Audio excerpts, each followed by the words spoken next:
নমস্কার বন্ধুরা, আবার চলে এসেছি আপনাদের সামনে আবার একটি রেসিপি শেয়ার করব বলে। আমার আজকের রেসিপির নাম হলো দই কাতলা। এই দই কাতলা রেসিপিটি আমি কিভাবে তৈরি করলাম সেটাই আজকে আমি আপনাদের সঙ্গে শেয়ার করব। তাহলে চলুন। দই কাতলা বানানোর জন্য এখানে আমি কাতলা মাছ 300 গ্রাম খুব ভালো করে ধুয়ে বেছে পরিষ্কার করে নিয়েছি। এখানে আমি কাতলা মাছের পেটিটাই নিয়েছি এবং আমি পিসগুলো ছোট ছোট রেখেছি। আপনারা আপনাদের ভাব মতো আপনারা পিসগুলো বানিয়ে নেবেন। এই দেখুন, এর মধ্যে আমি দিয়ে দিলাম 1 চামচ লেবুর রস। লেবুর রস দেওয়ার পর দিয়ে দিলাম 1/2 চামচ লবণ আর 1 চামচ হলুদের গুঁড়ো। এবার সব কিছুকে খুব ভালো করে একসাথে মেখে নেব। এই দেখুন, এইভাবে খুব ভালো করে মেখে নিয়েছি। আমার মেখে নেওয়া হয়ে গেছে। এখন আমি একটু ঢেকে রেখে দেব 5 মিনিটের জন্য। দই কাতলা বানানোর জন্য আমি এখানে টমেটো কুচিয়ে নিয়েছি একটা মিডিয়াম সাইজের, একটা পেঁয়াজ কুচিয়ে নিয়েছি। এখানে আমি রোস্টেড জিরে গুঁড়ো নিয়েছি। এছাড়াও নিয়েছি তেজপাতা, শুকনো লঙ্কা, গোটা গরম মশলা, গোলমরিচ। আপনারা দেখতে পাচ্ছেন আমি কিন্তু এখানে খুব বেশি উপকরণ নেইনি। আর এখানে নিয়েছি আমি 4 টেবিল চামচ টক দই। এখানে আমি একটা মিডিয়াম সাইজের পেঁয়াজ, আদা আর 7-8টা লাল লঙ্কা একসঙ্গে পেস্ট করে নিয়েছি। তাহলে চলুন শুরু করি আজকের রান্নাটি। প্রথমে আমি কড়াই বসিয়ে দিয়েছি। কড়াই গরম হয়ে গেছে। এখন এর মধ্যে দিয়ে দিলাম সর্ষের তেল। আমি পরিমাণ মতো সর্ষের তেল দিয়েছি, আপনারা আপনাদের পরিমাণ মতো দেবেন। তেল গরম হয়ে গেছে। এখন আমি মাছের টুকরোগুলো দিয়ে দিচ্ছি। দেখুন, আমি মাছের টুকরোগুলো দিয়ে দিচ্ছি। মাছগুলো দেওয়া হয়ে গেছে। এখন আমি গ্যাসটাকে হাই ফ্লেমে মাছগুলোকে ভেজে নেব। আমি মাছগুলোকে খুব বেশি ভাজবো না, হালকা করেই ভেজে নেব। এক পাশ 2 মিনিট ভাজা হয়ে গেলে মাছগুলোকে সব উল্টে দেব। উল্টে দিয়ে তারপর উল্টো পাশটাও আমি ঠিক 2 মিনিট ভেজে নেব। এই দেখুন, মাছগুলো ভাজা হয়ে গেছে। এখন আমি মাছগুলো তুলে নেব।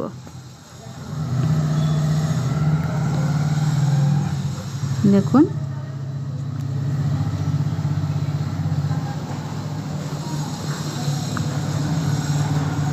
মাছগুলো ভেজে তুলে নেওয়া হয়ে গেছে।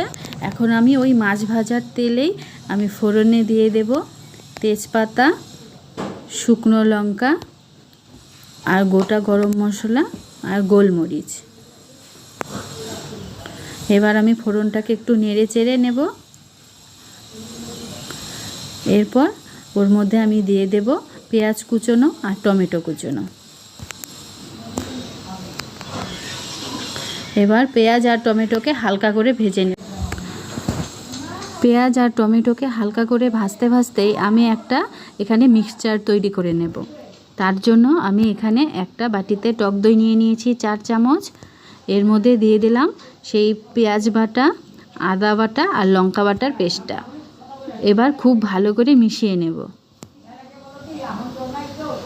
এর মধ্যে দিয়ে দেব 1 চামচ লবণ আর দিয়ে দেব 1/2 চামচ হলুদ গুঁড়ো। দিয়ে আবার খুব ভালো করে মিশিয়ে নেব। মেশানো হয়ে গেলে আমি এবার বাটিটাকে রেখে দেব।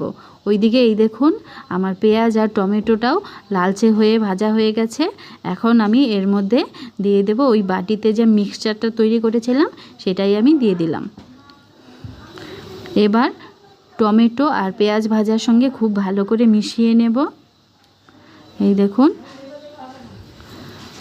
এইভাবে খুব ভালো করে নেড়ে দিতে হবে। মেশানো হয়ে গেলে আমি এখন মশলার বাটি ধোয়া জলটা দিয়ে দিলাম। এবার আমি মশলাটাকে খুব ভালো করে কষিয়ে নিচ্ছি। এই দেখুন, আমার মশলা কিন্তু কষে গেছে।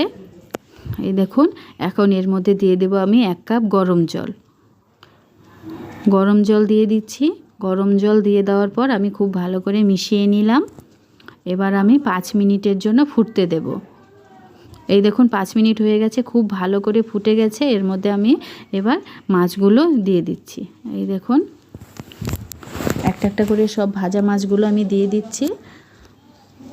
ভাজা মাছগুলো দিয়ে দেওয়ার পর আমি এখন এর মধ্যে দিয়ে দেব ভেজে রাখা জিরে গুঁড়ো, অর্থাৎ রোস্টেড জিরে গুঁড়ো। দিয়ে আমি রোস্টেড জিরে গুঁড়োটা ঝোলের সঙ্গে খুব ভালো করে মিশিয়ে দেব। মিশিয়ে দিয়ে 5 মিনিটের জন্য ফুটতে দেব। এই দেখুন, এইভাবে 5 মিনিট ফুটতে দেব। 5 মিনিট হয়ে গেছে। এখন মাছগুলোকে আরেকবার আমি উল্টে দেব। এইভাবে মাছগুলোকে আমি আরেকবার উল্টে দেব। এখন কিন্তু মাছগুলো খুবই সাবধানের সাথে উল্টাতে হবে, কারণ মাছগুলো একটু নরম হয়ে গেছে এখন সিদ্ধ হয়ে। মাছগুলোকে উল্টে দিচ্ছি। উল্টে দেওয়া হয়ে গেছে। আমি আবারও 5 মিনিট খুব ভালো করে ফুটিয়ে নেব।